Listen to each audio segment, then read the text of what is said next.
ক্রিয়া plus E অথবা ক্রিয়া প্লাস ই যোগ ক্রিয়া প্লাস বো এরকম বোঝাতে আমরা ক্রিয়াকে জোর প্রদান করার অর্থে কিভাবে অনুবাদ করতে পারি। আচ্ছা দেখেন, মনে রাখতে হবে এই ধরনের সেন্টেন্সগুলো কেন করা হয়। আমরা কিন্তু আমাদের যে 9 কোড অফ ট্রান্সলেশন সেখানকার আমরা শুধু এই ফাইনাইট ভার্ব নিয়ে কাজ করতেছি, ফাইনাইট ভার্বের বিস্তারিত আলোচনা করছি। সো ফাইনাইট ভার্বটা যদি কখনো ক্রিয়া প্লাস ই ক্রিয়া প্লাস বো থাকে, যেমন আমরা যদি বলি পড়বই পড়ব, আমরা যদি বলি যাবই যাব। সো এই যে কোনো কাজ করবই করব, যাবই যাব, খাবই খাবো, এরকম থাকলে তার মানে একটা ক্রিয়ার উপরে দ্বৈত জোর প্রদান করা হচ্ছে, একবার ক্রিয়া প্লাস ই দিয়ে আরেকবার ক্রিয়া প্লাস বো দিয়ে। এই সমস্ত ক্ষেত্রে নিঃসন্দেহে ওই সেন্টেন্সটা জোর প্রদান করার জন্য বা এমফাসাইজ করার জন্য ওই ফাইনাইট ভার্বটাকে আমরা বাক্যের সামনে নিয়ে আসতে পারি। এখানে কয়েকটা স্ট্রাকচার আছে, আমি একটু স্ট্রাকচারগুলো একটু প্রেজেন্ট করার চেষ্টা করি।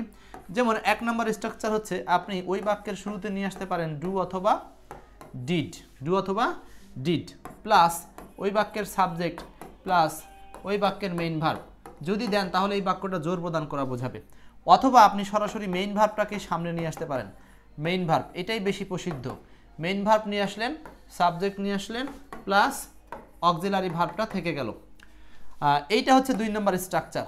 আর 3 নম্বর স্ট্রাকচার হচ্ছে আপনি normally subject plus auxiliary verb plus main verb plus ওই বাক্যে নতুন কিছু এক্সট্রা ওয়ার্ড ব্যবহার করতে পারেন, যেমন শিওরলি অথবা ফর শিওর, ফর শিওর। এছাড়াও ব্যবহার করতে পারেন ডেফিনিটলি, ব্যবহার করতে পারেন no matter for what, no matter, no matter what. আচ্ছা, এরকম করে নো ম্যাটার ফর হোয়াট, এরকম করে আমরা ব্যবহার করতে পারি। এই জিনিসগুলোকে ব্যবহার করে 3টা স্ট্রাকচার ফলো করতে পারি। যেমন আমরা যদি এখন বেশ কিছু প্র্যাকটিস আপনাদেরকে দেখাই, প্র্যাকটিসগুলো দেখলে বুঝবেন। আচ্ছা, প্র্যাকটিসগুলোতে সরাসরি উদাহরণে নিয়ে যাচ্ছি। যেমন দেখেন এখানে প্রথম সেন্টেন্সটা বলা হচ্ছে যে আমি যাবই যাব, আমি যাবই যাব। প্রথমে কয়েকটা প্র্যাকটিস করব, পরে আপনাদেরকে প্র্যাকটিস করতে দিব। সো আগে একটু বুঝে নিই, আমি যাবই যাব। ওকে, তাহলে গো আই মাস্ট, এখানে এই মাস্ট কথাটা আছে হচ্ছে সাবজেক্টের পরে, আর মেইন ভার্বটাই সামনে আনা হয়েছে। সো এটার বিকল্প স্ট্রাকচার হচ্ছে I will go no matter what, যাই হোক আমি যাব। No matter what, no matter what, কি আছে না নাই সেটা দেখবো না, আমি যাব। সো এই জায়গাতে একটা জিনিস খেয়াল করেন, বিকল্প স্ট্রাকচারে আমরা যদি এখানে গো আই মাস্ট ইউজ করছি আর এখানে কিন্তু উইল ব্যবহার করেছি, সো এটাতে কোনো সমস্যা নাই। সো আপনি কিন্তু এখানে গো আই উইলও ব্যবহার করতে পারতেন। এটা এমন না যে এখানে মাস্টই আমার দেওয়া কম্পালসারি, তবে মাস্ট দিলে জিনিসটা বেশি এমফাসাইজ হয় বা পারফেক্টলি হয়ে থাকে। ক্লিয়ার? আচ্ছা, তারপরটা দেখেন, ও এখানে যদি আমরা আই গো মাস্ট লিখি তাহলে এটা কিন্তু এইটার উদাহরণ হিসাবে হবে না, মানে এইটার আনসার হিসাবে এটা ভুল হবে। কিন্তু এমনি আই গো মাস্ট বাক্যটা ভুল না, বাক্যটা সঠিক। হ্যাঁ সরি, আই গো মাস্ট বলতেছি, আই মাস্ট গো, এই বাক্যটা সঠিক, কিন্তু এইটার ট্রান্সলেশন হিসাবে ঠিক না। ট্রান্সলেশনে বলছে যাবই যাব, আর এটার বাংলা হচ্ছে আমি অবশ্যই যাব। দুইটা দুই জিনিস। যাবই যাব এটা হচ্ছে অবশ্যই যাবর বাপ, বুঝতে পারছি? মানে যাবই যাব, এখানে কোনো কিন্তু ঘটবে না। 2 নাম্বার, সে পারবেই পারবে। এই যে দেখেন, পারার ইংরেজি মানে এখানে সফলতার কথা বলা হচ্ছে। যদি সফলতার কথা বলি তাহলে সাকসিড হি উইল, নর্মাল বাক্যটা হচ্ছে হি উইল সাকসিড, সে সফলতা অর্জন করবে। সেখান থেকে ঘুরিয়ে বলছি সে পারবেই পারবে, মানে হলো he will succeed for sure, he will succeed for sure. বাবা একটু সাউন্ডটা কমাই দিই। আচ্ছা, তারপর বলছে কি তুমি এটা করবেই করবে। পরেরটা দেখেন, তুমি এটা করবেই করবে, করবেই করবে। এই যে ডু ইট, এখানে ডুকে সামনে নিয়ে আসছে। ডু হচ্ছে এই বাক্যের মেইন ভার্ব ছিল, যে you do, you must do it, মূল বাক্যটা ছিল এরকম। এই যেটা ইউ মাস্ট ডু ইট ছিল মূল বাক্য। সো এই বাক্যের স্ট্রাকচারে আমরা যদি এই যে করবই করব ডুকে ফোর্স দিতে চাই, তাহলে নর্মালি আমরা এখানে একটা ইউজ করতে পারি নো ম্যাটার হোয়াট দিয়ে। এই ধরনের সেন্টেন্সও সঠিক। আবার আমি নো ম্যাটার হোয়াট কষ্ট করে আনবো না, শুধু এই ডিউটাকেই সামনে নিয়ে আসলেই হয়ে গেছে। তার মানে ডু ইটটাকে, ডু প্লাস অবজেক্টটাকে সামনে নিয়ে আসলেই হয়ে গেল। Do it you must, do it you must, মানে তুমি এটা করবেই করবে। ক্লিয়ার? তাহলে আমরা শিখলাম কিভাবে যে আমরা কখনো মেইন ভার্বকে সামনে আনতে পারি, অথবা কখনো কখনো এই বাক্যে আমরা এই যে এগুলো ব্যবহার করতে পারি, ফর শিওর অথবা ডেফিনেটলি, নো ম্যাটার হোয়াট, এরকম যে কোনো একটা দিলেই হবে, সমস্যা নেই। নেক্সট, এখন আমরা কিছু প্র্যাকটিসে যাব 4 5 6 7 এটা আপনারা করবেন দেখি কে কয়টা পারেন উত্তর করতে আমি আজই পড়বো এই কথাটার মানে হচ্ছে আমি পড়বই পড়বো দ্রুত দেখি কমেন্ট করতে হবে কে কে পারবেন আমি আজই পড়বো কথাটা বাংলা হচ্ছে আপনি ঘুরিয়ে নেবেন আমি আজ পড়বই পড়বো আমি আজ পড়বই পড়বো আমি আজ পড়বই পড়বো ওকে তাহলে হচ্ছে I will read I will read অথবা স্টাডি দিতে পারেন I will study today এখন এইটা নরমাল সেন্টেন্স এখন আপনি এখানে অতিরিক্ত যোগ করতে পারেন no matter what এখন এটাকে যদি আমরা মনে করি যে না এইভাবে করব না আমরা এটাকে কি করব এই রিডটাকে সামনে নিব তাহলে এটার বিকল্প স্ট্রাকচার হতে পারে read I must today উইলও দিতে পারেন কোনো সমস্যা নাই read I must today মানে আমি আজ পড়বই পড়বো বুঝতেছেন তো দ্রুত শেয়ার করতে হবে এবং একইভাবে কমেন্ট করেন উত্তর করেন দেখি কে কতটুকু শিখলেন সে বলবেই বলবে সে বলবেই বলবে কি হবে এটা আনসার সে বলবেই বলবে সে বলবেই বলবে স্পিক মানে কথা বলা তাই না তাহলে আমরা ব্যবহার করতে পারি এরকম নরমাল বাক্যটা কি যদি নরমালি বলতেন যে সে অবশ্যই বলবে তাহলে আপনি কি বলতেন শি মাস্ট স্পিক তো সেটাই শুধু স্পিকটাকে সামনে নিয়ে আসবেন স্পিক হি মাস্ট অথবা আপনি মাস্টের পরিবর্তে এখানে উইলও দিতে পারেন কোনো সমস্যা নাই তার মানে স্পিক হি মাস্ট অথবা স্পিক হি উইল একই কথা এটাকে আপনি বিকল্প স্ট্রাকচার হিসাবে দিতে পারেন যে he must speak surely oh sorry এখানে মাস্ট দেবেন না তখন এখানে দিবেন will he will speak surely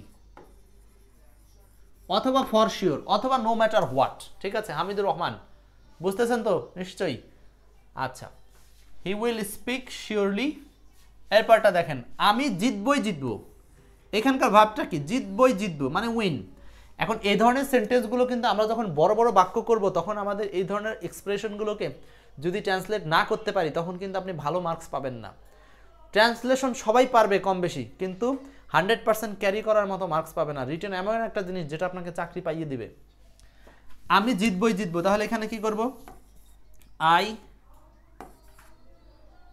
will win আমি জিতবো এই আমি জিতবই জিতবো এখন আপনি দিতে পারেন no matter what I will win no matter what এটার বিকল্প ফাংশন হিসেবে আমরা করতে পারি উইন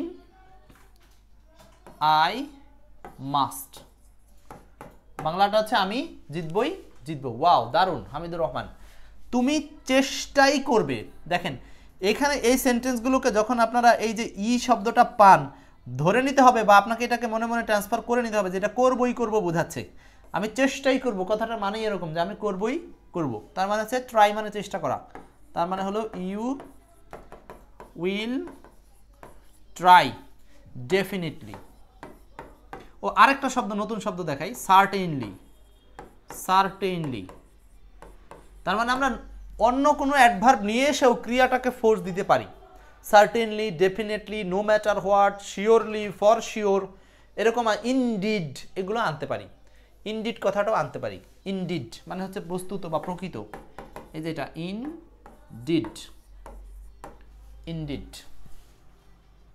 বুঝতেছেন আচ্ছা তাহলে এটা হয়ে গেল আপনি চাইলে এটাকে বিকল্প স্ট্রাকচার কি দিতে পারি আমরা সরাসরি উইলটাকে সামনে আনতে পারি উইল সরি উইল বলছি মেইন ভার্বটা মানে try try you will try you will মানে তুমি চেষ্টা করবেই করবে অবশ্যই চেষ্টা করবে একই কথা ট্রাই ইউ মাস্ট অথবা ট্রাই ইউ উইল মাস্ট দিলে বেশি ভালো হয় যখন আমরা মেইন ভার্বটাকে সামনে নিয়ে আসব তখন আমরা মাস্ট দিলে বেশি ভালো হয় কিন্তু ভুল না উইল দিলেও ঠিক আছে ওকে নেক্সট এরপর দেখেন 8 9 10 এই তিনটা উদাহরণ শিখলে আমাদের এই রুলসটা প্র্যাকটিস কমপ্লিট বলছে তারা আসবেই আসবে আমরা খুঁজবই খুঁজবো সে শিখবেই শিখবে ওয়াও জাস্ট শুধু ভার্বের পরিবর্তন আর সবই সেম তাহলে ফাইনাইট ভার্বের রূপটা যখন আমরা দেখব এই যে আসবেই আসবে মানে ক্রিয়াকে জোর দিচ্ছে দুইবার করে একই ক্রিয়া দুইবার জোর দিচ্ছে তাহলে এটাকে আমরা কি করব দে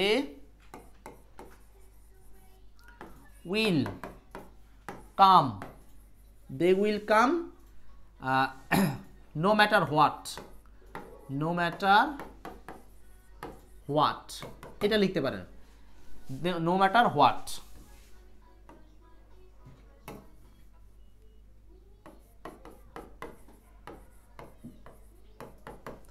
আর এটাকে যদি তারা আসবে আমরা যদি চেঞ্জ করতে চাই তাহলে কিভাবে লিখতে পারি,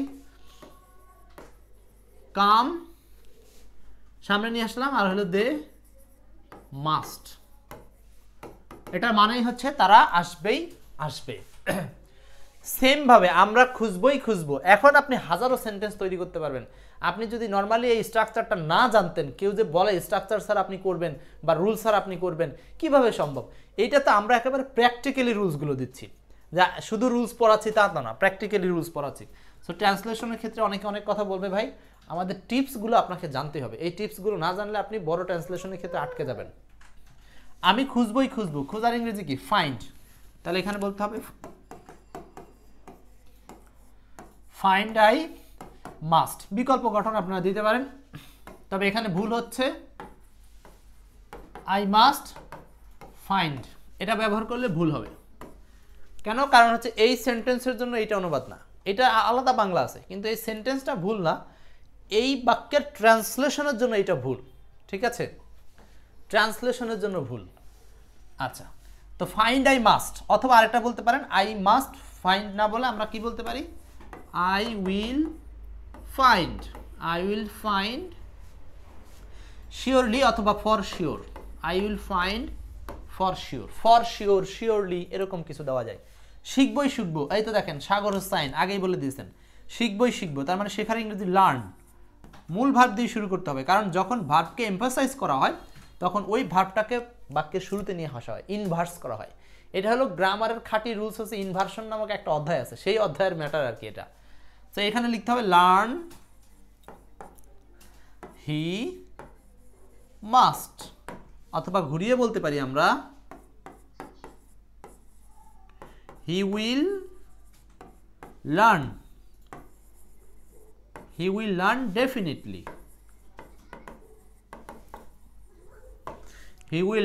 ডেফিনেটলি, মানে সে শিখবে বা নিশ্চিতভাবে শিখবে, সে অবশ্যই শিখবে। তাহলে এটাকে আমরা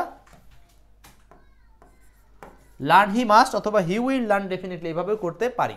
সো ডেফিনেটলির জায়গায় আমরা অনেক কিছু ব্যবহার করা শিখছি, ইনডিড, শিওরলি, ডেফিনেটলি, তারপর সার্টেনলি এই শব্দটা দিতে পারেন নিশ্চিতভাবে, নো ম্যাটার হোয়াট। হ্যাঁ, নো ম্যাটার হোয়াটটা একটু বেশি স্মার্ট শোনায়।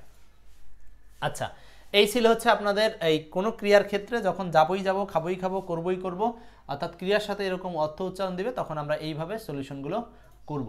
ঠিক আছে, এই ছিল আপনাদের সাথে এই প্রথম রুলসটা আলোচনা। আরও জানার জন্য অবশ্যই 9 কোড অফ ট্রান্সলেশন পড়তে পারেন।